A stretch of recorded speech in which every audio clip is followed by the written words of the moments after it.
Welcome to the Find Your Edge podcast. I'm your host, Chris Newport, founder, head coach, sports nutritionist, and exercise physiologist at the Endurance Edge. Our mission is to empower people to reach and sustain peak performance and health. So get ready to dive into all things training, nutrition, recovery, and more. We hope to give you detailed information and inspiring stories to help you be your best. Let's do it.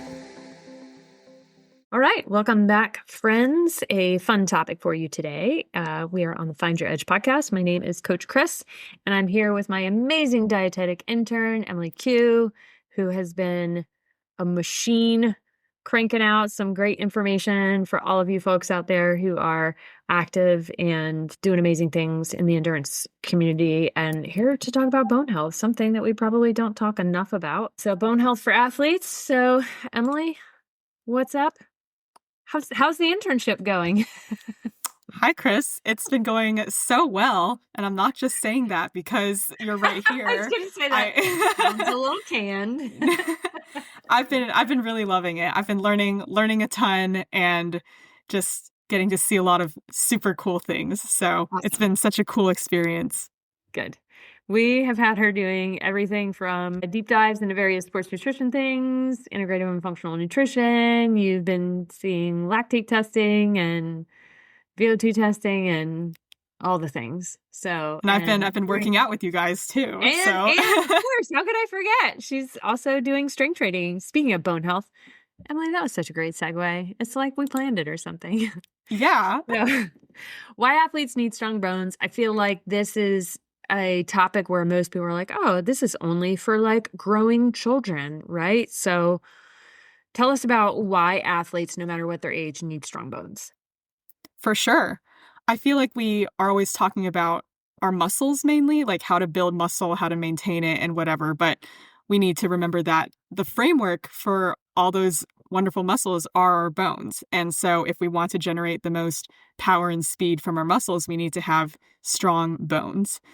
And we're not all necessarily thinking about this at every moment, but in addition to bones being important for growing, like you said, in the growing children, in our older age, strong bones really help us prevent injuries and detrimental falls and things like that. Mm-hmm.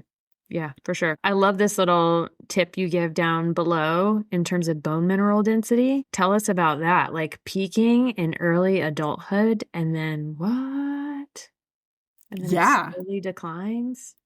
Yeah, this is something I didn't learn until a few years back in one of my nutrition classes, but bone mineral density is basically the indicator of how well your bones are doing and how healthy they are. If you have a higher bone mineral density, that's a good thing. Mm-hmm. And we actually build our peak bone mineral density in early adulthood, like 20s. It usually peaks around the age of 30. And then just there's a natural decline, like a slow decline as you keep aging, which is why you see a lot of osteoporosis and things like that in your older age, because it kind of like has this shape of it peaks and then it slowly comes down, and there's not too much you can do after a certain point to bring it back up. So the more you build your peak bone mass, bone mineral density, like in your early adulthood, I guess the further it has to decline before hitting the danger zone of osteoporosis, if that makes sense. Yeah, for sure. I love for folks, if you don't have access to one, try to find one. A DEXA scan is not only so great from a body composition perspective, because, you know, I'm all about the metrics, and especially folks who are they want to lose some body fat and they want, you know, and the scale's not moving and what the heck, and then they get super frustrated. Having that additional metric of knowing how much lean body tissue do you have and how much fat mass do you have, but also part of a DEXA scan is what is your bone mineral density? And then especially tracking that after the age of 30, in my mind, allows us to be more proactive about the food choices that you're making, about the activity choices that you're making, because I have some people who in their genetics, it shows that their bone health is of greater concern, but they're getting adequate vitamin D and calcium. We're going to talk about that here in a minute. And they're doing super heavy lifting and they're running. It's like, okay, well, you're doing the things and your All DEXA of them, yeah. says that you're fine. So, but then there's like, but I'm going to get osteoporosis because my family had it. And I'm like, no, that's not a guarantee because you are literally doing the things to mitigate that process. So, yes, I hear you saying how there's a natural decline, but we can be part of the process to slow that decline. Or Exactly. even, because bone is turning over all the time.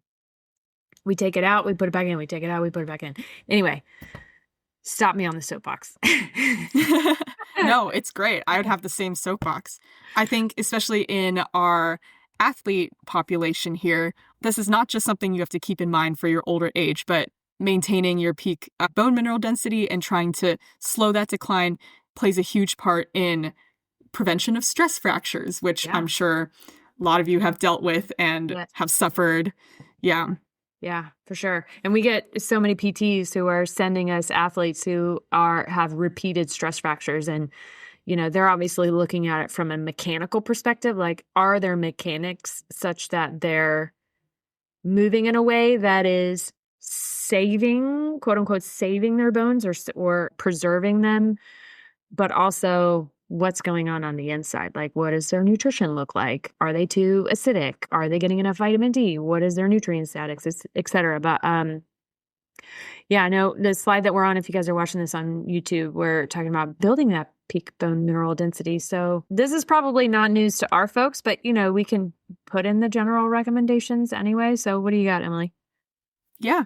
So the number one thing you can do to make sure you're building your peak bone mineral density is weight-bearing exercise.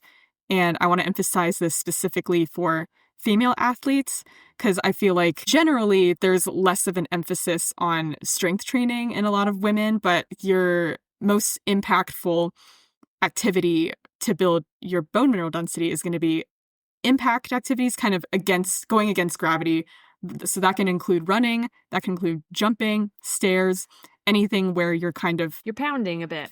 Yeah, pounding. Yeah. And your bones are feeling that, absorbing that impact, and they're going to adjust and strengthen because of that.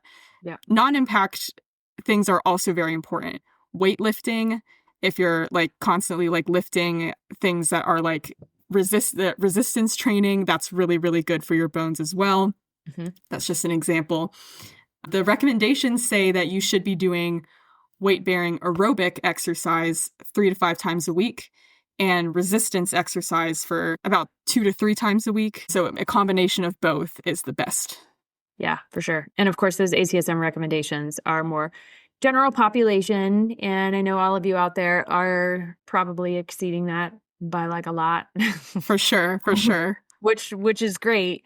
But I do want to point out is that from a non-impact perspective, if you are a cyclist only, you are at greater risk of losing bone density. So I know that you're going to whine and complain at this statement, but your rear end needs to be in the weight room. Please don't argue with me. Just go lift heavy things. I mean that I don't get 250 miles this week. Shut your face and go to the gym. It will help your cycling specific strength.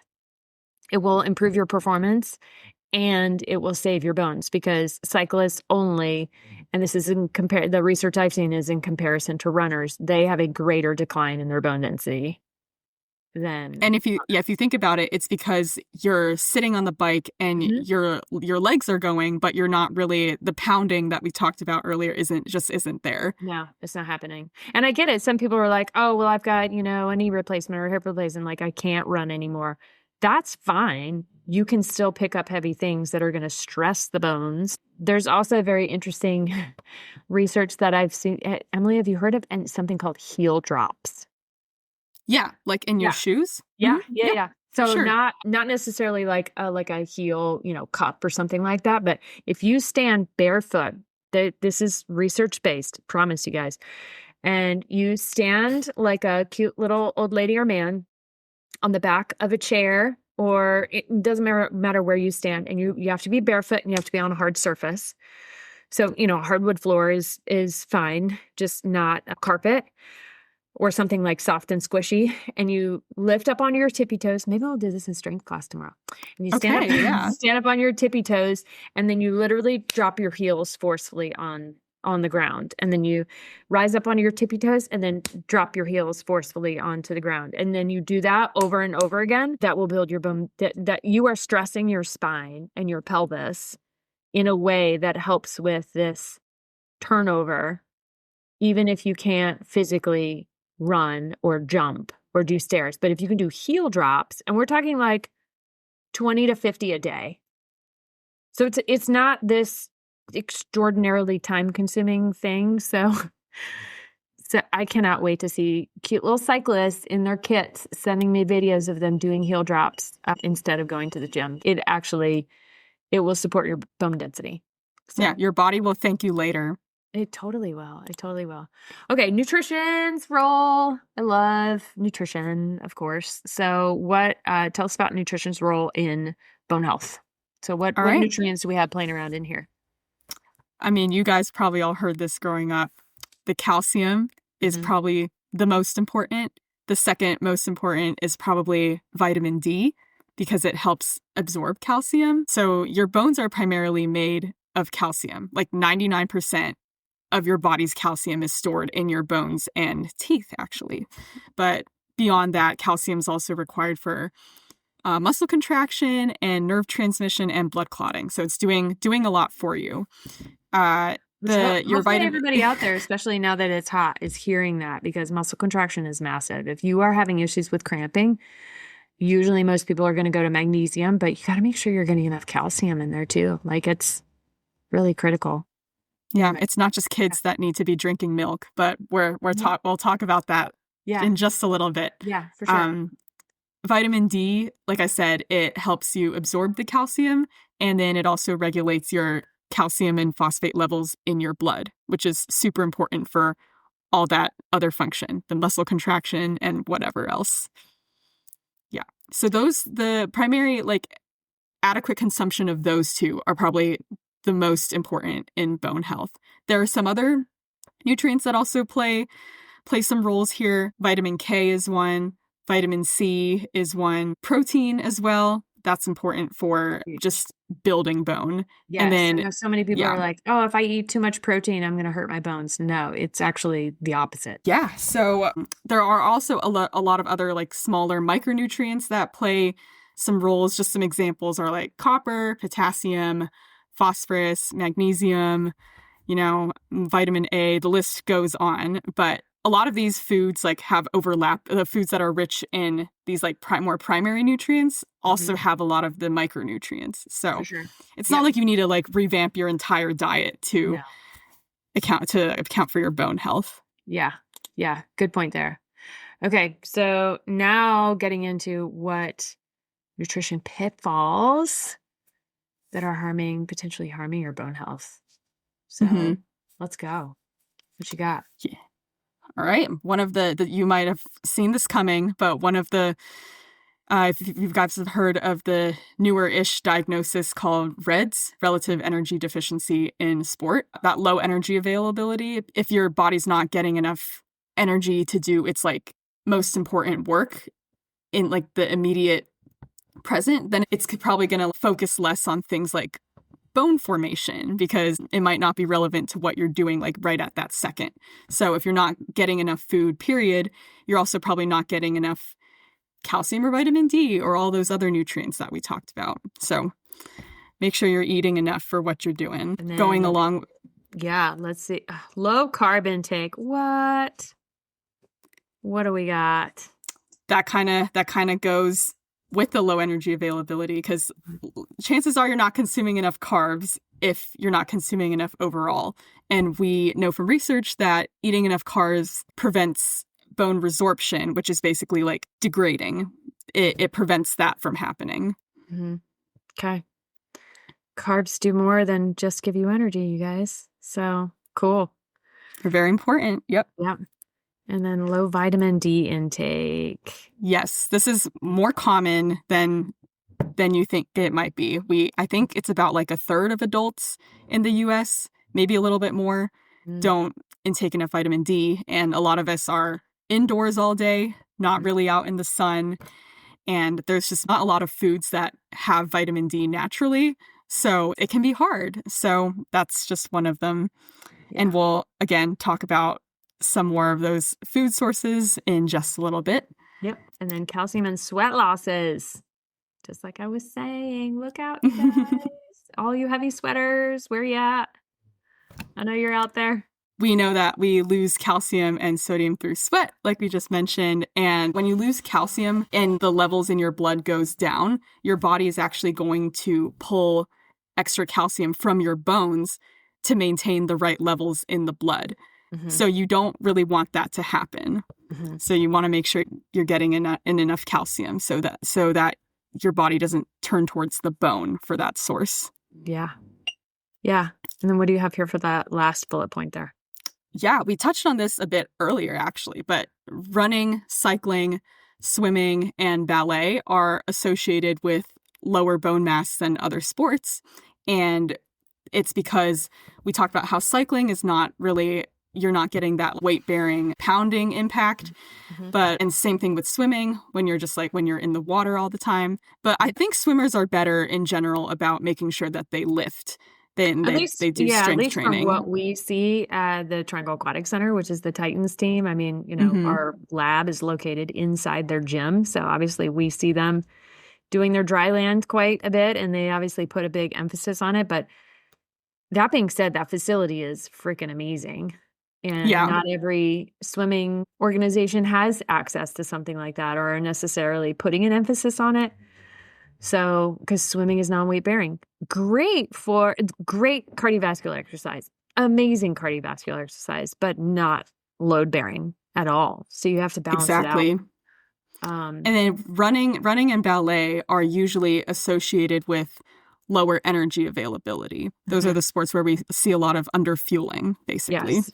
Yeah. So better way of saying that for sure. In our world, low energy availability, but in their world, you ain't eating enough, y'all. To put in simpler terms, exactly. Yes, right. Same thing. I do see a lot of, because all of those sports, and, perhaps we could add gymnastics to this. We could add diving to this. We could add some of those more body-focused sports that tend to want to achieve a certain look, or like in cycling, a certain power to weight ratio, especially when you're looking at pros, for example, especially the pro men, who have like these little tiny sticks for arms and these like massive quads. They're trying to achieve as much power to weight ratio as they possibly can. So, there's a degree to which they are manipulating their diet and their training to try to be the best performer they can. And,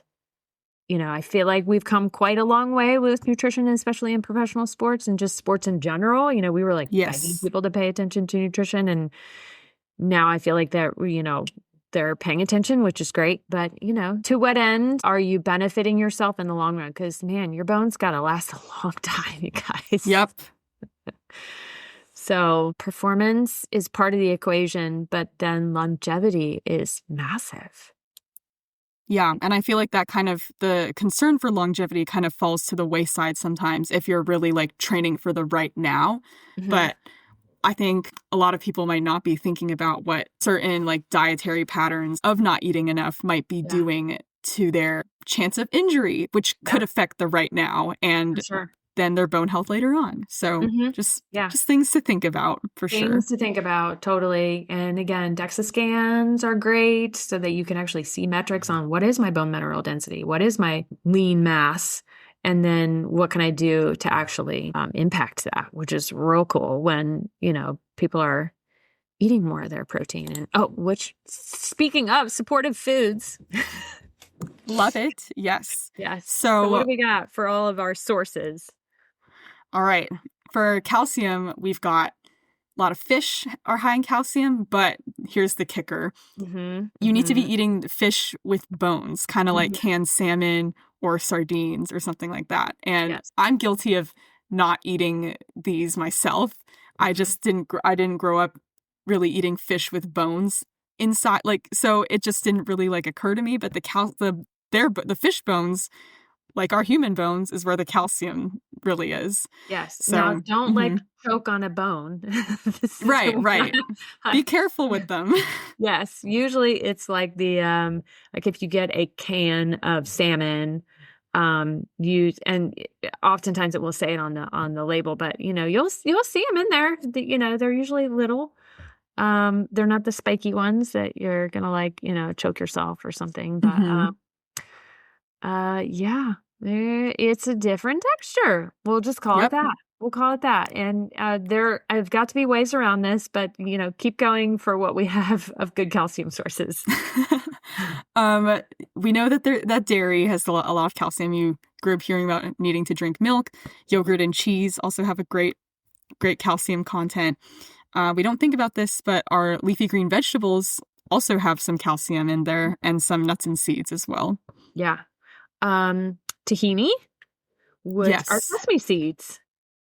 So if you're sprinkling sesame seeds, or they're like sesame seeds in your whole grain bread, or you're eating tahini in a smoothie, or tahini in your hummus. Okay, so here's one for you. Let's say we've got a vegetarian or somebody who's just like hard pass on fish, and maybe they're lactose intolerant. So they're not going to do dairy. Yes, you've mentioned leafy green vegetables, nuts and seeds, but is there anything else that we can do to get our calcium? This is a great hint for our next slide, which is, yes, fortified foods. We're going to go back and forth because we're going to go. Okay, so what do we got here? So there's luckily all your milk alternatives, your soy milk, almond milk, oat milk. There's probably more that are all fortified with calcium. I think they fortify make milk out of. Honestly, I know. I think in my food science class last fall, we had a tasting of a ton of different plant-based milks. There were some of them were so strange. There was like macadamia nut milk and pea milk and hazelnut milk. There were all these things I've never heard of. Cashew milk. Yeah. And would you say you're a self-proclaimed picky eater? I would. Yeah. 100%. Okay. I'm a picky eater. Did you try them all? I did try them. I'm always willing to try. Yeah. And did you have any favorites, or it sounds like several of them were just weird? A lot of them were just weird. I think I remember really disliking the pea milk. I think I remember the cashew milk wasn't that bad. And not PEE milk, you guys. PEA milk. PEA milk, like the little green bean. Yeah. Or I don't. Yeah. Yeah. I'm usually I don't mind like soy milk, almond milk, oat milk, all those like big ones. I don't mind those usually. So I was just really curious. I think that the cashew milk I think I liked. I probably had coconut milk. The hemp milk. Not the canned, right? The dairy aisle coconut milk. Yeah, coconut milk. I remember liking the hemp milk. I don't know if anyone's ever tried hemp milk with like hemp seeds and stuff, but that one was pretty good. Okay, cool. So milk alternatives, generally speaking, are fortified with additional calcium. Right. And vitamin D for that matter. So, and you have a couple other things that are listed in here. Yeah. So your typical breakfast cereals, orange juice, those are also fortified with calcium usually. One big one is tofu. Tofu usually is packed with calcium and they like fortify it. It's really good. Yeah. Okay. I'm going to flip back because now we need vitamin D supportive foods. I like how you call them supportive foods. Yeah. Yeah. Okay. So revisiting fish for this one, there's a lot of vitamin D in fatty fish. You've probably heard like trout, salmon, sardines, tuna. Like these ones aren't as important. Like you don't need to have the bones with these necessarily. And fatty fish, like they're really great because you're also getting your omega-3s from them too. Anti-inflammatories. Yes. So good. Yeah. Egg yolks have a lot of vitamin D. Beef liver, a little controversial there. Yes, I'm a hard pass on beef liver. So there's that. Beef liver, like liver basically has everything. Yeah. They have everything, but they're a little off-putting. So I'm just putting it out there. And red meat also has some vitamin D. Cool. But again, you run into the issue of like, you don't eat meat, you're lactose intolerant, whatever. So And then you're of course there's the good old fashioned sun. So, and exactly. if I had a dime for every time I've heard this, but I'm outside in the sun all the time, why is my vitamin D low? So there is a genetic component for which when you get it from the sun, it absorbs through your skin and then you have to convert it on the level of the kidneys. Genetically, some of us don't do that well, which means that you are going to be chronically low in vitamin D. And then that's a whole host of other issues. So either fortified and or most likely supplemental form is going to have to be your route to go. But how do you know unless you test it, you guys? So soapbox. You got to know your metrics. I have the perfect client who is popping in my head right now. She has probably one of the worst genetics I've seen in terms of like, she has like all the markers of poor vitamin D absorption. And I believe we have her up to about 6,000 IU per day to get her into like the lower range of normal, and runs in the family obviously because it's genetic. But how would you know unless you tested that? And then we recently got her numbers back, and that's when we made another tweak to her supplement strategy. And of course the sun varies throughout the seasons, especially we're like right in the middle. North Carolina, that is right along the line of we're probably going to be okay getting most sun that we need throughout the entire year. But anybody who's north of us is going to have a harder time getting enough vitamin D from the sun to have I was that just little going bit to of mention that. exposure.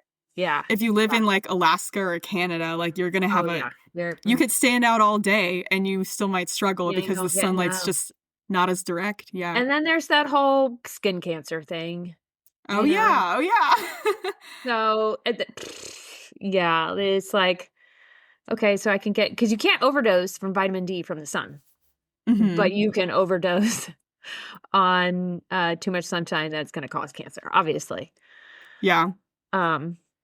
Anyway, so we need more vitamin D supplemental or fortified foods, Emily, because I keep interrupting you. So you're welcome. Oh, you're fine.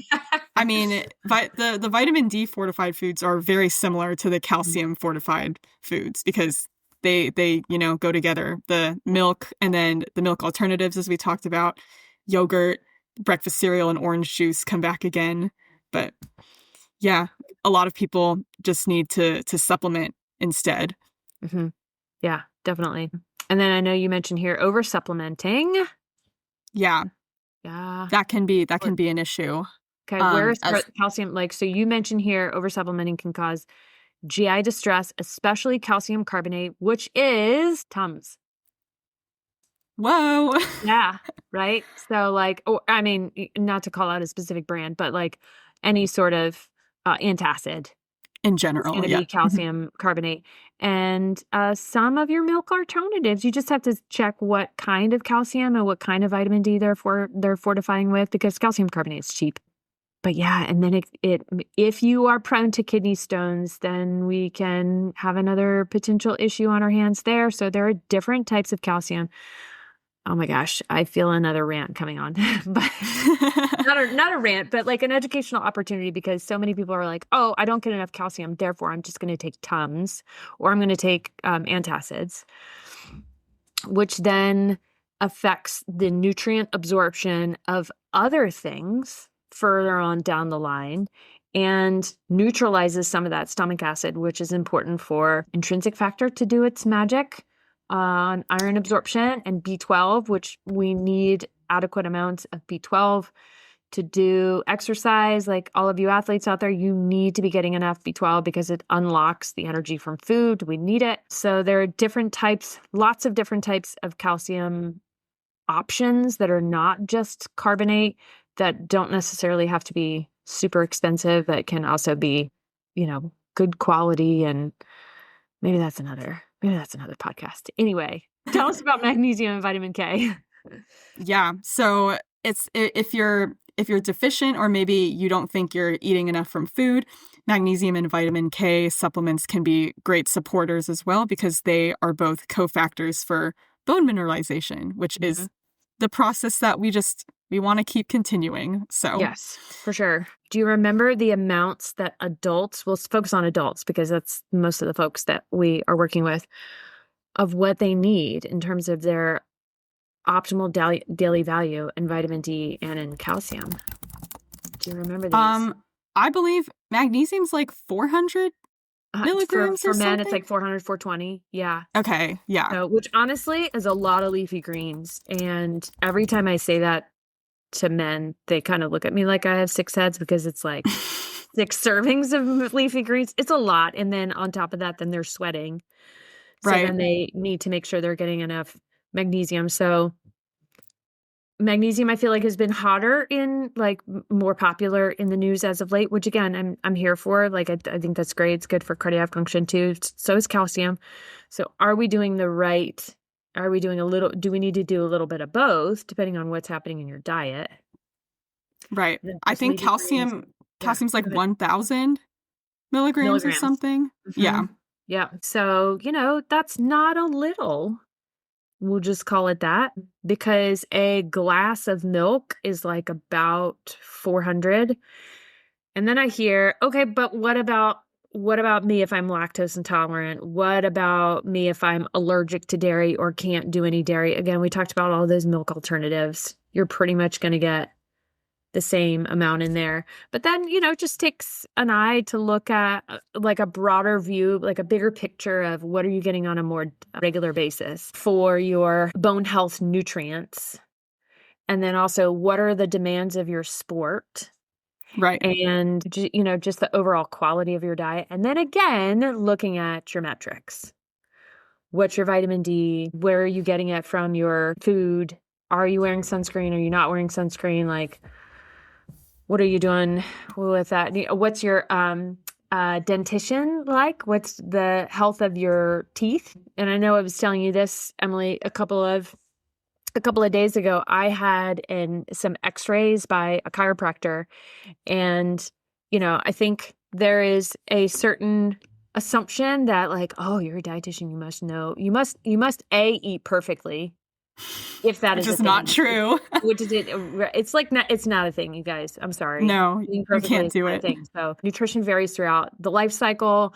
It also varies based on the demands of your sport. So make a good friend with a dietitian. Make sure you're checking in on somewhat of a regular basis to align your supplement strategy, your food strategy, any like functional foods, genetics, and we're like the secret miracles, I think, of the healthcare community to sort of I agree. work on well, of course, that's why you're going into this field. I love it.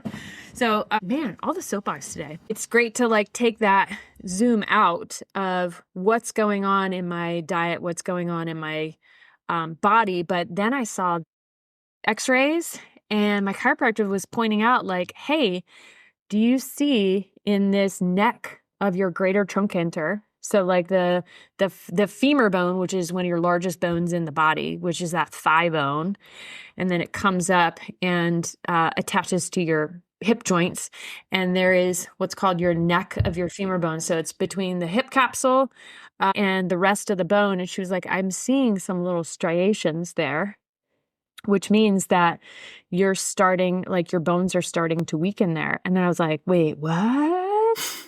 And then I had to kind of step back and be like, okay, well, where are my calcium, vitamin D sources coming from? Am I getting enough? And is this something that maybe I need to tune into? Because I also have a history of anemia. So if you're focusing on one nutrient, it's hard to stay focused on other nutrients. So, and in that case, it's iron and calcium, and those two compete for the same binding sites. Mm-hmm. So you can't take them together.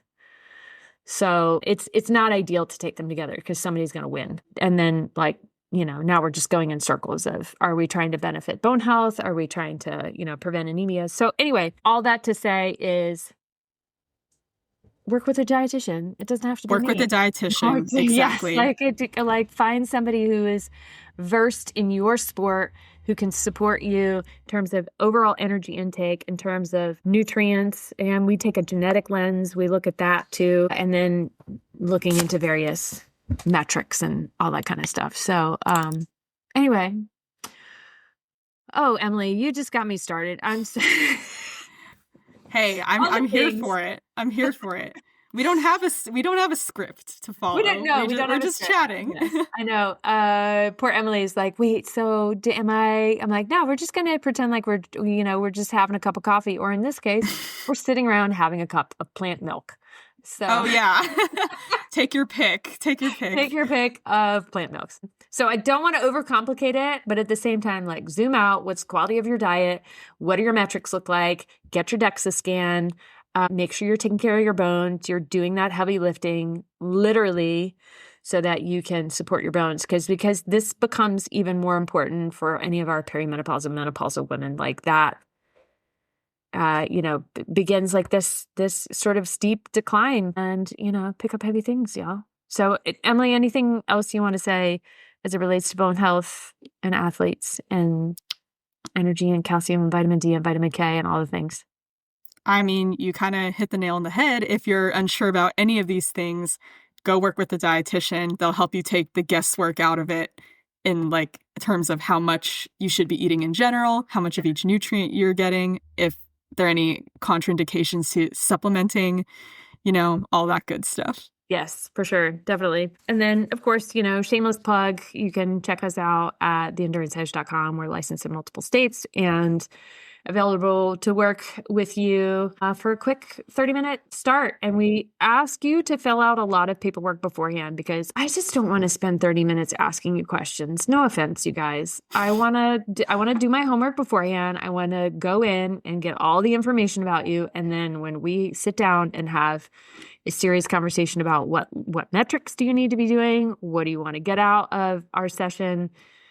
How do you want to be best supported? And do your homework first. That way we can get at it because y'all's time is valuable.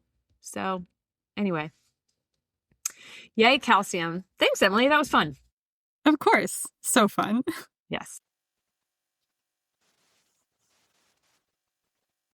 Thanks for listening to the Find Your Edge podcast. If you like what you heard, don't forget to subscribe on your favorite podcast platform so you never miss an episode. And if you're interested in learning more about our endurance coaching, sports and wellness nutrition, metabolic and sweat testing, triathlon training team, or our triathlon training library, be sure to check us out at theenduranceedge.com. And don't forget to follow us on social media at The Endurance Edge. Thanks again, and we'll catch you next time.